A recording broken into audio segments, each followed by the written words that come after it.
महापुरुष जितने भी पावर में हैं, पवित्र हैं, उतना ही लाभ देते हैं महाराज। राजा परीक्षित को राज्य सुगन मिल गया। राजा परीक्षित ने अपने राज्य का निरीक्षण किया और उस निरीक्षण के बाद में राजा का मुलाकात हुई कलयुग से। गाय को दंड देने वाला, गाय को सताने वाला प्राणी मिला। कलयुग कितना समय बदल गया महाराज हैं। हम लोग जब छोटे थे, हम छोटे थे तो कितना कहें अब समय को, 40-50 साल तो कह ही लूंगा मैं। अब इतने जब हम छोटे थे तो महाराज कैसे कैसी माता, गौ माता के बारे में सम्मान हम सुनते थे और देखते थे। किसी के घर में कोई आदमी मर जाता था तो उसका वो तिथि, वो त्योहार खोटा हो जाता। दिवाली में कोई मर गया तो कोई दिवाली पूजते ही नहीं थे। जब तक दिवाली में दोबारा से घर में कोई बेटा पैदा ना हो जाए तब तक दिवाली नहीं पूजती थी उस घर में। ये परंपरा हमने देखी है। पर बेटा नहीं पैदा हो और गाय का बछड़ा पैदा हो जाए उसी तिथि में तो भी त्योहार खुल जाता था, खोटापन निकल जाता था, त्योहार पवित्र हो जाता था। गाय के बछड़े के पैदा होने से पुत्र के पैदा होने की खुशी गांव में, घर में मिलती थी। इतनी मान्यता गौ माता की हमारे हिंदू धर्म में है, रही है। पर अब धीरे धीरे गौ माता के प्रति लोगों का भाव खत्म हुआ। अब टीवी है, संत महात्मा हैं, सभी लोग गौ माता का खूब प्रचार कर रहे हैं, खूब कथा कर रहे हैं गौ माता के नाम से, गौ सेवा के नाम से। अब गौ माता का फिर से ध्यान लोगों को जागृत है। पर हाँ, गौ के लिए फिर भी लोग तो बड़े हिंसक हैं। गाय को, बैठी गाय को मारना घोर कलयुग का आज्ञा माना गया है। लंगड़े बैल को हल में चलाना भी घोर कलयुग माना गया है। और ये दोनों चिन्ह देखे परीक्षित ने, युद्ध किया, जान गए।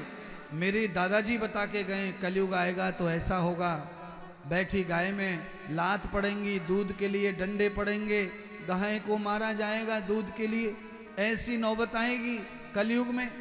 तब समझ गए इस कलयुग को समाप्त कर देना चाहिए। घोर युद्ध हुआ। युद्ध में कलयुग परास्त होकर चरणों में गिर गया। दयालु राजा ने दया करके कलयुग को माफ कर दिया और रहने की जगह दे दी। जाओ मदरा में प्रवेश करो, जाओ जूहे में प्रवेश करो, आहा द्यूत जूहे में प्रवेश करो, और जाओ हिंसा में प्रवेश करो, जाओ चरित्रहीन नारी में प्रवेश करो। महाराज आपने माफ कर दिया, प्राणदान दे दिए, तो कम से कम कोई अच्छी जगह बताओ। ये कोई अच्छी जगह नहीं है, इसमें मेरी कैसी प्रतिष्ठा होगी। तो भगवान परीक्षित ने कहा अच्छी जगह जाओ, स्वर्ण में प्रवेश हो जाओ। सोने में जब प्रवेश करवाया तो कलयुग बड़ा हंसा महाराज, और कलयुग हंसा तो कलयुग ने बादल फाड़ दिए। राजा के सिर पर मुकुट कलयुग का आ गया, प्रवेश हो गया तो राजा की बुद्धि भी भ्रमित हो गई। कलयुग के प्रभाव से राजा चारों तरफ कलयुग के जो जो भी स्थान है, कारण है, वो राजा करने लगे। राजा ने व्याकुल होकर के हिंसा फैला दी, शिकार करने लगे राजा ने इतना हिंसा, इतना शिकार, इतनी कुबुद्धि कि एक संत जो भजन कर रहे थे उनका भी अपमान कर दिया, उनके गले में सांप डाल करके, घोर अपमान। राजा को श्राप दे दिया ऋषि के पुत्र ने कि तुम्हें ये सांप ही जीवित होकर डस लेगा और तुम्हारी मृत्यु सांप के काटने से होगी। राजा बेहंत रोने लगे, राजा दुखी हो अपने कर्म पर प्रायश्चित के लिए तड़पने लगे।